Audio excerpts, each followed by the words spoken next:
va démarrer avec l'intelligent d'Abidjan qui consacre son éditorial au football.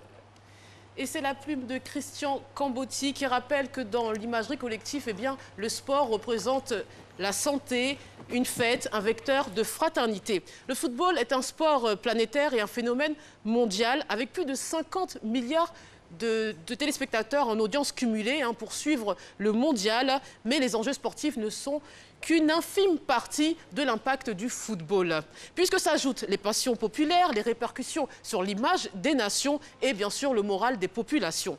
Pour conclure, selon l'auteur, le football dans son rôle d'opium du peuple et sa forme capitaliste ne contribue pas à consolider les valeurs d'une civilisation universelle. Bien au contraire, il nous faut donc offrir à la jeunesse du monde d'autres figures du héros que celle du footballeur milliardaire habillé comme un chanteur de rap. Et passons au quotidien Notre Voix, pour qui la honte va nous tuer après le match des éléphants. Et oui, le journaliste Bamba Franck Mamadou indique qu'au-delà de leur défaite sportive, les éléphants ont humilié toute la nation ivoirienne par la façon dont ils ont plié l'échine. Les lions de l'Atlas ont donné l'impression samedi dernier de déchiqueter les pachydermes de Côte d'Ivoire à domicile, il faut le préciser. Tous ceux qui ont suivi cet importantissime match pour la Côte d'Ivoire peuvent attester que les Marocains étaient loin d'être des foudres de guerre. Pour le journaliste, c'est le manque de patriotisme qui explique cet échec. Pour preuve, pendant l'exécution des hymnes nationaux, alors que tous les joueurs marocains chantaient à gorge déployée, les athlètes ivoiriens, à l'exception de Gervais Kouassi et Wilfried Zaha, n'ont même pas fait semblant de chanter l'abidjanaise, l'hymne de la Côte d'Ivoire. On parle encore football avec Fraternité Matin qui donne la parole aux accusés, c'est-à-dire les joueurs. Alors je cite Gervinho. Nous avons bien débuté la rencontre et après nous avons pris un premier but qui nous a diminué. Le second nous a cassé le moral. Eh bien c'est la même chose pour les téléspectateurs.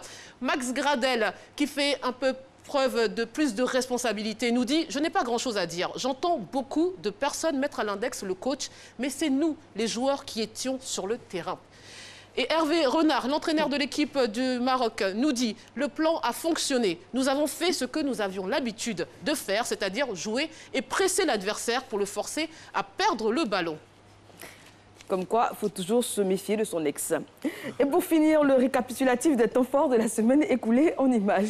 Et oui, et comme chaque semaine, Courrier International propose des clichés, des journalistes, reporters, photographes dans le monde entier. Et on commence avec le Zimbabwe. À l'image, on y voit donc Grace Mugabe, la femme du président Robert Mugabe, en plein discours lors d'un rassemblement du parti gouvernemental 2 jours avant le limogeage du vice-président, longtemps favori à la succession du chef d'État.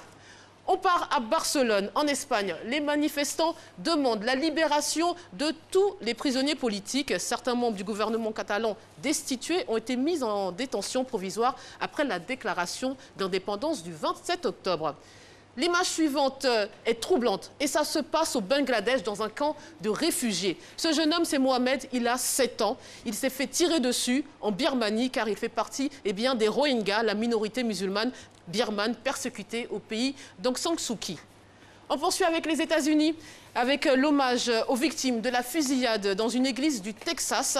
Le jour même, un homme a ouvert le feu dans le lieu de culte, tuant 26 personnes avant de s'enfuir et de se donner la mort.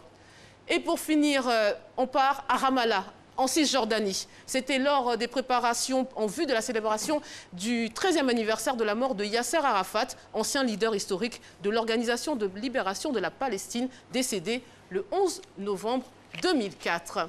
Allez, c'est tout pour moi. Je vous retrouve demain pour revue de presse et titrologie. Bonne poursuite d'émission avec Emma et Marcelin. La chanceuse, elle part maintenant, franchement. Mais heureusement, elle va rester. Mais je vais à la radio. Oui, c'est ça. C'est sur dimanche. Fréquence de... C'est dimanche. Non, je fais la revue de presse aussi du lundi au Radio Côte d'Ivoire. Sur Radio Côte d'Ivoire à 8h10. Wow. Revue de presse internationale. Hyperactive Fatim. C'est ça les femmes modernes. Absolument, oui. Et puis vous êtes habillés dans le même feeling. Exactement. Des femmes modernes, comme on dit, les grands esprits se rencontrent. Tout à fait. On a et donc moi alors les grands esprits féminins se rencontrent. Voilà, merci pour la précision. Merci en tout cas.